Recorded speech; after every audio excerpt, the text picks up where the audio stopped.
یہاں تک 2.25 گھنٹے مسئلہ حیات النبی پر بات چلتی رہی، جو آپ لوگوں نے گرما گرم بات سنی۔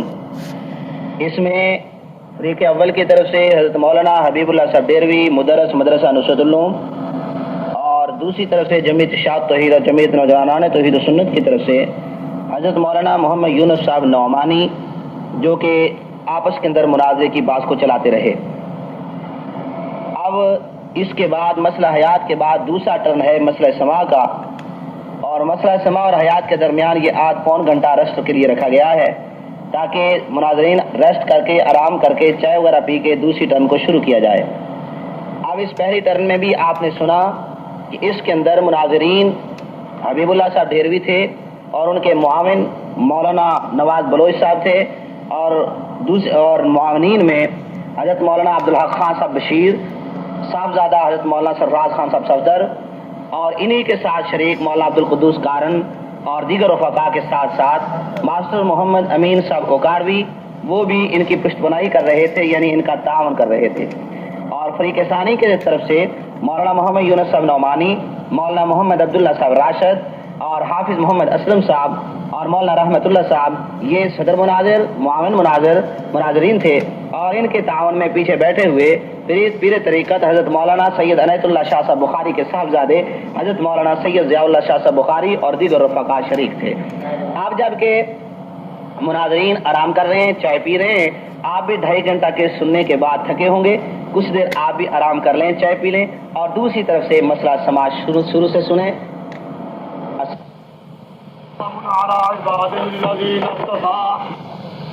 ہے یہ دوسرا موضوع شروع ہو رہا ہے۔ جب حیات ہے تو درود و سلام بھی سنتے ہیں، یہ اس پر متفرع ہے، اور یہ مسئلہ بھی اجماعی ہے، امت کا اجماع ہے۔ جس طرح کے حیات انبیاء کے بارے میں امت کا اجماع ہے، تو یہ مسئلہ اجماعی ہے، اس میں کسی کا کوئی اختلاف نہیں ہے۔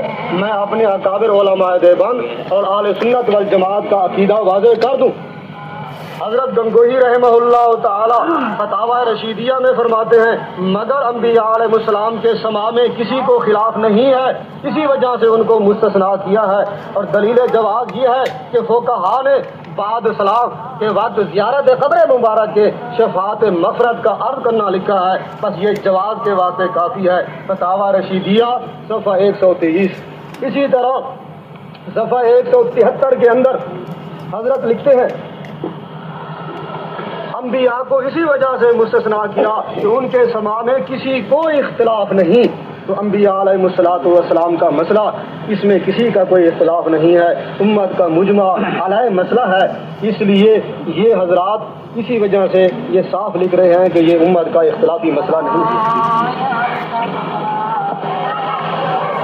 اور اسی طریقے سے یہ حضرت مولانا غلام اللہ خان صاحب رحمہ اللہ تعالی نے جب یہ فیصلہ ہونا لگے تھا تو اس وقت یہ تعلیم القرآن اگست والا میرے سامنے موجود ہے، اس کا صفحہ یہ 53 ہے، اس کے اندر فرماتے ہیں، چنانچہ مولانا غلام اللہ خان صاحب نے محترم قاضی نور محمد صاحب سے مشورہ کر کے فیصلہ کیا کہ اس پر دستخط کر دیے جائیں، کیونکہ صلاۃ عند القبر شریف پر تو تمام اکابر علماء دیوبند متفق ہے۔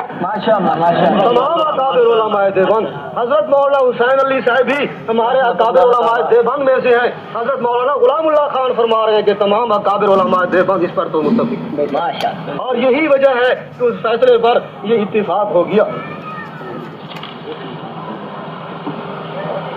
اور اسی وجہ سے مولانا غلام اللہ خان کی یہ تحریر کئی اکابر علماء دیوبند نے اپنی تحریروں میں تصریح کی ہے کہ عند القبر انبیاء علیہ السلام کا سما بلا شبہ ثابت ہے، خصوصاً سید الانبیاء علیہ السلام کا مقام بہت بلند ہے، اور آپ کے سما میں تو کوئی شبہ ہی نہیں۔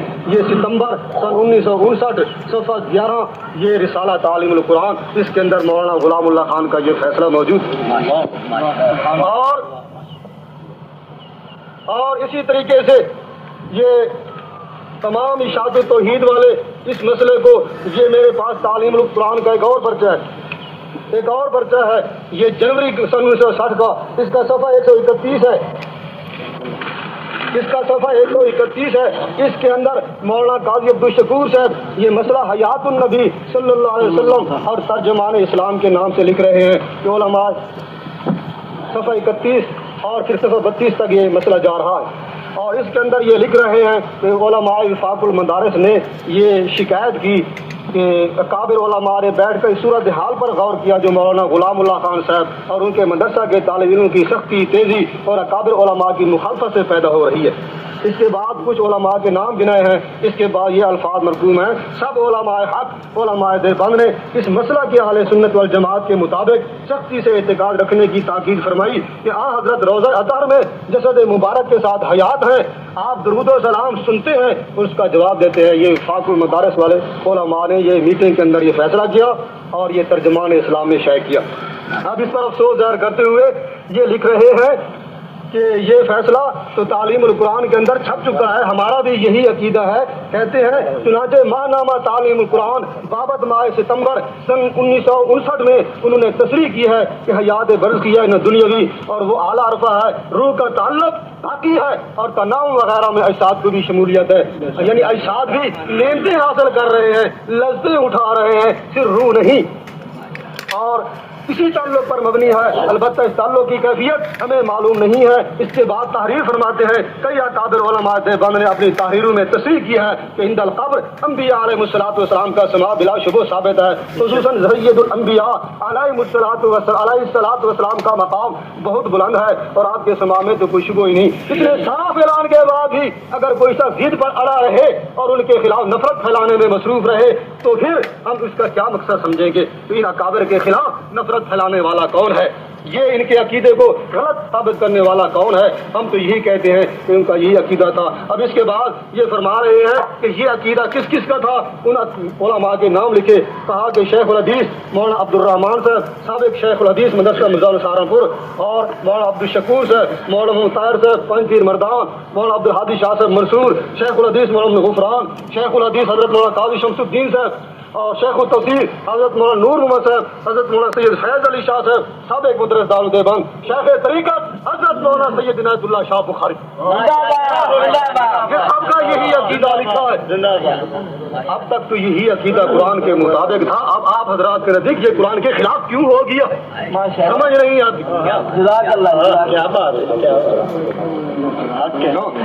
اور اس اگست سن 1962 صفحہ 22 کے اندر یہ موجود ہے کہ تمام انبیاء کرام علیہ الصلوۃ والسلام، نبی کریم صلی اللہ علیہ وسلم اور تمام انبیاء کرام علیہ الصلوۃ والسلام وفات کے بعد اپنی اپنی پاک قبر میں حیات جسمانی کے ساتھ زندہ ہے اور ان کے اجسام کے ساتھ ارواح مبارکہ کا ویسا ہی تعلق قائم ہے جیسا کہ دنوی زندگی میں قائم تھا۔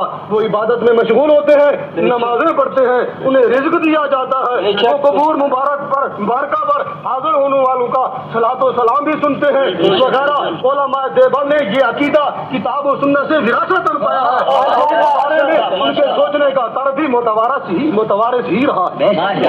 اللہ اکبر۔ حتیٰ کہ جب ریلوے حلقوں سے ان پر یہ الزام لگایا گیا کہ وہ برزخ میں حیات انبیاء کے منکر ہیں تو پھر یہ آ کے سارا لکھ رہے ہیں کہ علماء دیوبند نے ان کی پھر صاف کر دی۔ بہرحال میں اپنے اکابر کا مسلک اور علماء دیوبند کا مسلک واضح کر رہا ہوں، اور مولانا نصیر الدین غور رشتی یہ سن 60 ستمبر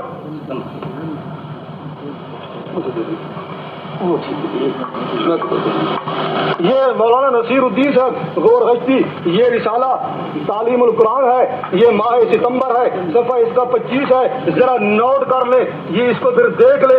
پیام اسلام اور ترجمان اسلام کے نام از یادگار سلف شیخ الحدیث حضرت علامہ مولانا نصیر الدین صاحب غور رشتی متضلہ العالی مکرمی جناب مدیر صاحب پیام اسلام، السلام علیکم ورحمۃ اللہ۔ آپ نے میرے متعلق لکھا ہے کہ میں نے آپ کے سامنے اقرار کیا ہے کہ میرے عقائد مولانا غلام اللہ خان صاحب کے عقائد سے مخالف ہیں۔ میں نے آپ کے سامنے یہ اقرار کبھی نہیں کیا۔ میں اور مولانا غلام اللہ خان صاحب عقائد میں متفق ہیں۔ میں بھی نبی علیہ السلام کی وفات کے بعد برسی حیات کا قائل ہوں اور وہ بھی برسی حیات کے قائل ہے۔ میں بھی یہ کہتا ہوں کہ روزے پاک کے قریب میں جب درود چارن پڑا جائے تو نبی سنتے ہیں اور جواب دیتے ہیں، اور جناب مولانا غلام اللہ خان صاحب نے بھی اپنے ماہنامہ تعلیم القرآن میں یہ لکھا ہے. یہ دیکھ لو یہ رسالہ تعلیم القرآن ماہ ستمبر صفحہ 25. ماشاء اللہ. یہ عقیدہ علماء دیوبند کا یہ متوارثاً چلا آ رہا ہے. مولانا نصیر الدین غورچی حضرت مولانا حسین علی صاحب رحمہ اللہ تعالیٰ کے خلیفہ اعظم. تو یہ ان بزرگوں پر ایک اتہام اور بہتان ہے کہ وہ حضرات سماع انبیاء کے کہہ نہیں تھے. اور پھر یہ تعلیم القرآن میں اب شیخ کیا کہ ہمارے شیخ حضرت مولانا حسین علی کا موقف کیا ہے. تو بہرحال یہ ان کے خلاف یہ اتہام ہے. اور اس کے متعلق مزید میں یہ عرض کرنا چاہتا ہوں کہ قرآن پاک کی اس آیت سے یہ ثابت ہو رہا ہے کہ حضور علیہ الصلوۃ والسلام کے پاس جاؤ کا جب تیرے پاس آ جائے واستغفر لهم الرسول رسول بھی ان کے لیے استغفار کرے لوجد اللہ تواب الرحیم البتہ وہ پائیں گے اللہ تعالیٰ کو بہت بڑا مہربان. جاؤ کا تیرے پاس آ جائے اور رسول استغفار کرے. اب بھی ہمارے نزدیک رسول ہے. ان کی رسالت ختم نہیں ہوئی, ان کی نبوت ختم نہیں ہوئی, اب بھی وہ رسول ہے. اگر رسول مانتا ہے کوئی آدمی تو استغفار بھی ساتھ ماننا پڑے گا کہ رسول استغفار کرتا ہے. واستغفر لهم الرسول لوجد اللہ تواب الرحیم. اور حضرت گنگوئی کی عبارت فتاوی رشیدیہ کی میں پڑھ چکا ہوں کہ وہ کہتے ہیں کہ فقہا نے اس وقت شفاعت مغفرت کا ذکر کیا ہے کہ حضور علیہ الصلوۃ والسلام کے دربار میں آ کر شفاعت مغفرت کا سوال کر. اور کہتے ہیں فقہا نے جب یہ لکھا ہے تو یہ جواز کے واسطے کافی ہے اور یہ جائز ہے. اور فقہا کرام کا مسئلہ یہ چلا آ رہا. یہ علماء دیوبند نے ایک دفعہ ایک مشترکہ اپنا یہ مسئلہ ظاہر کیا تھا کہ حضرت اقدس نبی کریم صلی اللہ علیہ وسلم اور سب انبیاء کرام علیہ الصلوۃ والسلام کے بارے میں اکابر دیوبند کا مسلک یہ ہے کہ وفات کے بعد اپنی قبروں میں زندہ ہے اور ان کے ابدان مقدسہ بعین ہی محفوظ ہیں اور جسد انسری کے ساتھ عالم برزخ میں ان کو حیات حاصل ہے اور حیات دنیا کے مماثل ہے. صرف یہ ہے کہ حکام شریعت کے وہ مکلف نہیں ہے لیکن وہ نماز بھی پڑھتے ہیں. روضہ اقدس میں جو درود پڑھا جائے بلا واسطہ سنتے ہیں. یہ جمہور محدثین اور متکلمین اہل سنت والجماعت کا مسلک. اکابر دیوبند کے مختلف رسائل میں یہ تصریحات موجود ہیں. حضرت مولانا قاسم نانوتوی اور دوسرے حضرات یہ ان کا عقیدہ لکھنے کے بعد دستخط کرنے والے یہ ہیں محمد یوسف بنوری, عبدالحق. اتنی بات یقینی ہے کہ ان کا اکابر دیوبند سے مسلک سے کوئی واسطہ نہیں. جو اس مسلک کے خلاف دعویٰ کرے اتنی بات یقینی ہے کہ ان کا اکابر دیوبند کے مسلک سے کوئی واسطہ نہیں ہے. بنوری, محمد رسول خان, ظفر احمد عثمانی, شمس الحق افغانی, عبدالحق, محترم حقانیہ, اکوڑا خطر, مفتی محمد صادق اور مفتی محمد حسن اور بندہ محمد شفیع اللہ عنہ دارالعلوم کراچی. تو یہ میں عرض کر رہا ہوں کہ حضور علیہ الصلوۃ والسلام کیا یہ سماج جو ہے امت میں یہ مجمع علیہ ہے امت کے اندر. یہ میں دعوے سے کہہ رہا ہوں. اور یاد رکھنا وقت میرا ضائع نہ کرنا جیسے کہ پہلے آپ نے میرا وقت ضائع کر دیا ہے کسی اکابر علماء دیوبند سے اور علماء دین سے حضور کی حدیث سے صراحتاً مسئلہ بیان کرنا, اپنی طرف سے ادھر کی باتیں اور تفسیر بھی رائے نہ کرنا اور وقت ضائع نہ کرنا اور آیاتیں ادھوری نہ پڑھنا اور حوالے ادھورے نہ پڑھنا. خیال کرنا یا ذرا یہ وقت کی قدر کرنا اور ہو سکتا ہے کہ یہ وقت ہمارے لیے قیمتی بن جائے اور ہمارے آخرت کے لیے فائدہ مند بن جائے. تو یہ میں عرض کر رہا ہوں ایک حوالہ آپ صراحتاً ایسا ثابت نہیں کر سکیں گے, میرا چیلنج ہے پہلے سن لو, جس میں یہ ثابت ہو کہ حضور علیہ الصلوۃ والسلام کے روضہ اطہر پر اگر ان کی درود و سلام پڑھے حضور نہیں سنتے, جواب نہیں دیتے. ایک حوالہ نہ آپ دے سکتے ہیں نہ دے سکیں گے, نہ خنجر چلے گا نہ تلوار تم سے یہ بازو میرے آزمائے. حافظ ابن تیمیہ رحمہ اللہ تعالی حضرات ائمہ کرام کا اس امر پر اتفاق ہے کہ حضرت صلی اللہ علیہ وسلم اور حضرت ابو بکر حضرت عمر کی قبور کی زیارت کے وقت سلام کہنا چاہیے, کیونکہ سنن ابو داؤد میں حضرت ابو ہریرہ سے روایت ہے, وہ فرماتے ہیں کہ حضرت صلی اللہ علیہ وسلم نے فرمایا کہ مجھ پر کوئی شخص بھی سلام نہیں کہتا مگر اللہ تعالیٰ مجھ پر میری روح توجہ لوٹا دیتا ہے یہاں تک کہ میں اس کے سلام کا جواب دیتا ہوں. فتاوی ابن تیمیہ جلد 4 صفحہ 361. اور اسی طریقے سے یہ دوسری حدیثوں کے اندر موجود ہے.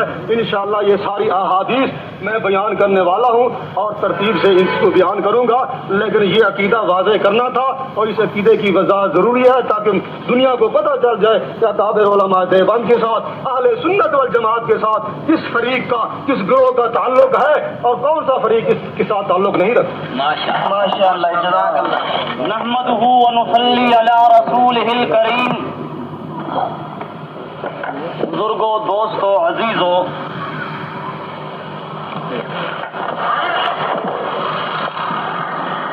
اب ہمارا دوسرا مناظرہ شروع ہو رہا ہے جس میں موضوع یہ ہے جس کو مولانا حبیب اللہ صاحب نے بھی اپنی تقریر کے اندر بھی پڑھا ہے اور جو دعویٰ لکھا گیا ہے اس میں بھی موجود ہے. لفظ یہ ہیں اور درود و سلام سنتے ہیں. یہی الفاظ مولانا حبیب اللہ صاحب نے اپنے بیان کے اندر بھی نقل کیے. انہوں نے دعویٰ کیا ہے کہ رسول اللہ درود و سلام سنتے ہیں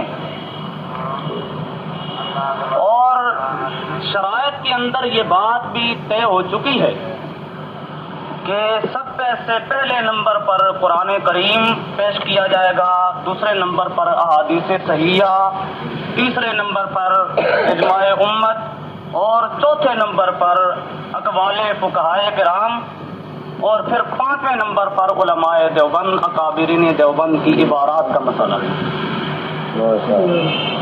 اب سب سے پہلی جو بات ہے جو مولانا کا دعویٰ ہے، اس دعوے کو انہوں نے ثابت کرنے کی کوشش کی ہے اور اسے یہ کہا کہ پوری امت کا اجماعی عقیدہ ہے کہ درود و سلام جی رسول اللہ سنتے ہیں. میں یہ بات کہوں گا کہ پوری امت تو درکنار، پوری امت تو درکنار، احمد رضا خان سے پہلے پوری امت کے اندر کوئی آدمی بتا دیجئے جو آدمی اس بات کا مدعی ہو کہ رسول اللہ صلی اللہ علیہ وسلم درود و سلام سنتے ہیں. بات ذہن نشین رکھیے ذرا، درود و سلام سنتے ہیں. یہاں تحریر کے اندر بھی عند القبر کا لفظ نہیں، مولانا نے اپنے بیان کے اندر بھی عند القبر کا لفظ نہیں کہا اور درود و سلام دور سے سننے کا قول کرنا پوری امت کے نزدیک یہ ایک کفریہ عقیدہ ہے، یہ ایک غلط عقیدہ ہے. دیکھنا ذرا الفاظ ہیں کہ حضور نبی کریم صلی اللہ تعالیٰ علیہ وسلم اپنی قبر مبارک میں جسد عنصری کے ساتھ زندہ ہے اور درود و سلام سنتے ہیں. قبر مبارک کا لفظ موجود ہے یا نہیں موجود؟ نہیں، ان کا قبر اعتراض ہے. قبر مبارک کا لفظ موجود ہے کہ نہیں موجود؟ اعتراض کی ہے جی. اعتراض یہ ہے کہ تساں یہ لکھیا کہ قبر میں سنتے ہیں. نہیں، اچھا قبر دے اندر سنتے ہیں نا پنجابی چ. قبر دے اندر کی لفظ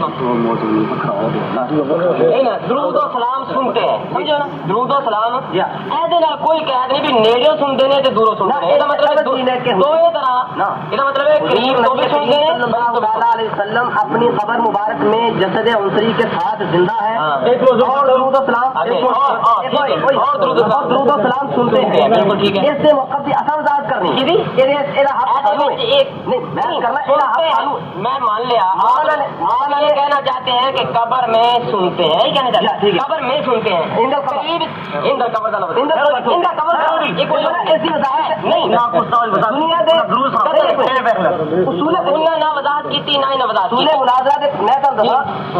حق ہے کہ اس چیز کی وضاحت کریے جو تہاڈا حق ہے کہ لکھا جا چکا ہے وہ دیکھ رہے ہیں. اس سے صرف اتنا ہی لکھا نا کہاں سے سنتے ہیں وضاحت ہو چکی ہے. اسے کوئی وضاحت نہیں سنتے ہیں. اسے دوسرا لفظ کوئی تجھی اطلاع یہ ادو لکھنا سی. یہ عام لکھا نا تساں قریب دا بھی ہو گیا، دور دا بھی ہو گیا. دوسرا لفظ ہے مطلق ہو گیا. مطلق نہ ہویا نا. مطلق اسی کو قید کرنا ہے. کیسے کو اور کرو گے نا کہ نہ کیتا کر دیتا اور کرو گے. انہوں نے اپنی تقریر نہیں کیا. سن لو اگر نکل آئے میں ہارا ہے جتا لیکن اگر ٹیب کے اندر نہ نکلے تو بالکل غلط ہوگا.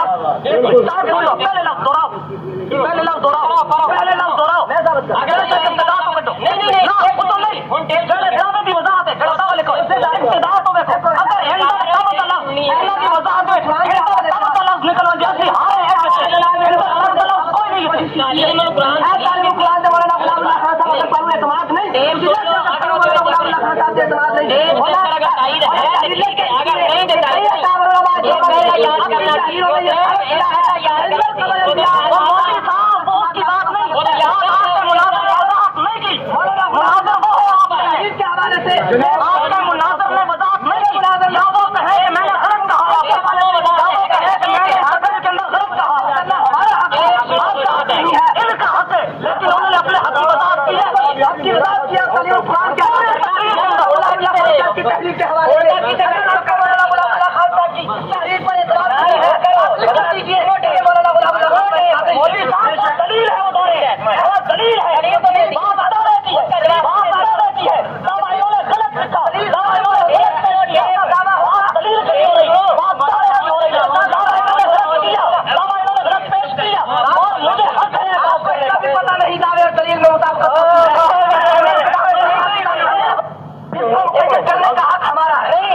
مردے سننے کی بات شروع کر دی، مردے نہیں سننا، مردے سننے کی بات کر لیں، پھر بات کر لیں۔ یہ چیز موجود ہے کہ قبر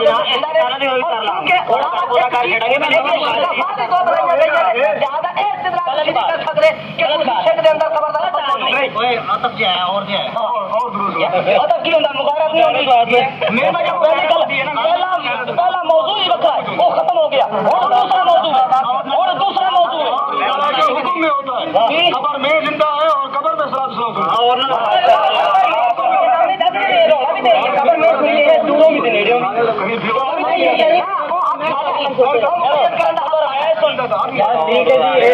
یہی ٹھیک نے قبر میں سنتے ہیں اس سے گل بات جو ہے وہ سنتے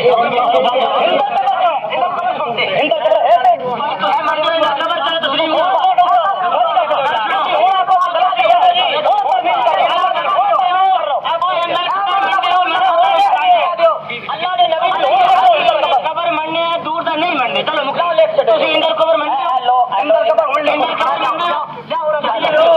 اندر قبر اور یہ انہوں نے بات ختم کی تھی قبر میں سنتے ہیں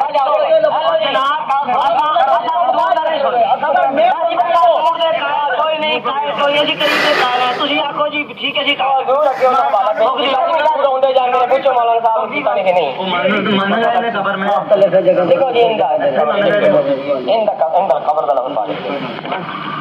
مولانا محمد یونس صاحب 2 منٹ پہلے تقریر کر چکے ہیں 8 رسول کریم. یہ ہمارا دوسرا مناظرہ ہے جس میں میرے مد مقابل مولانا حبیب اللہ صاحب کی طرف سے دعویٰ لکھا ہوا یہ آیا ہے کہ حضور نبی کریم صلی اللہ علیہ وسلم کا سمائے صلاۃ و سلام عند القبر ثابت ہے. آپ صلی اللہ علیہ وسلم قبر کے پاس پڑھا جانے والا صلاۃ و سلام خود سنتے ہیں اور دور سے پڑھا جانے والا صلاۃ و سلام فرشتوں کے ذریعہ آپ کو پہنچایا جاتا ہے. بے شک یہ دعویٰ مولانا حبیب اللہ صاحب کی طرف سے میرے پاس پہنچا ہے. اب پہلے جو شرائط میں بات طے ہو چکی ہے ان میں یہ ہے کہ سب سے پہلے نمبر پر دلیل پیش کی جائے گی کتاب اللہ سے، دوسرے نمبر پر دلیل پیش کی جائے گی احادیث صحیحہ سے، تیسرے نمبر پر اجماع امت، چوتھے نمبر پر اقوال فقہائے کرام. صاحب ذرا یہ دلائل کی ترتیب ذرا سانو دکھا دیں. وقت نہیں اور اس وقت تو ہٹا دے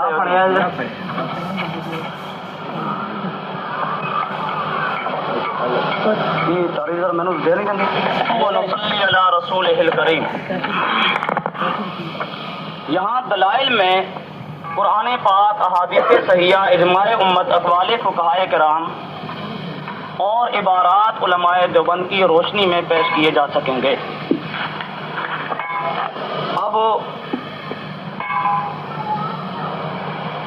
جہاں تک اس عبارت کا تعلق ہے وہ مولانا جو مراد لیں گے اصل تو وہی ہوگی، لیکن بظاہر معلوم ایسا ہوتا ہے کہ دلائل یہ ہیں شرع کے قرآن پاک، احادیث صحیحہ، اجماع امت، اقوال فقہائے کرام اور عبارات علماء دیوبند کی روشنی میں پیش کیے جا سکیں گے. دلائل جہاں تک میرا خیال ہے مولانا محمد نواز صاحب نے یہ جو پہلے ذکر کیے ہیں وہی ہوں گے.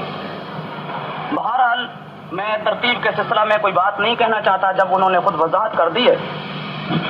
اب مسئلہ یہ ہے کہ انہوں نے ہمارے سامنے دعویٰ کیا ہے کہ حضور علیہ الصلوۃ والسلام عند القبر صلاۃ و سلام سنتے ہیں، وہ سما ثابت ہے اور دور سے پڑھا جانے والا فرشتوں کے ذریعے سے آپ کو پہنچایا جاتا ہے.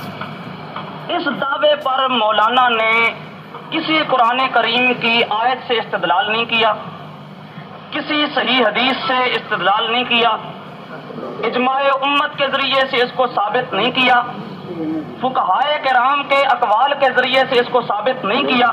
البتہ اکابرین دیوبند کے بعض اقوال اور ان کی عبارتیں مولانا حبیب اللہ صاحب نے اپنی اس پہلی باری میں پیش کی.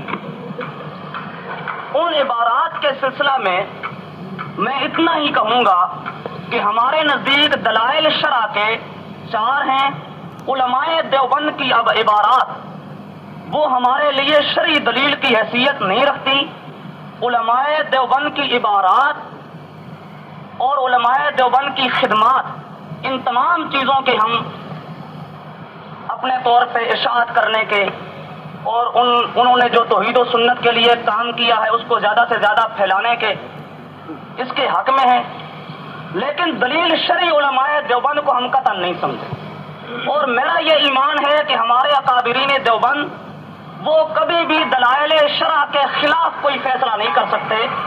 اس لیے میں یہ سمجھتا ہوں کہ دلائل شرع سے جو فیصلہ ہو جائے گا تو میرے بزرگوں کا یقیناً وہی عقیدہ ہوگا جو دلائل شرع سے ثابت ہے.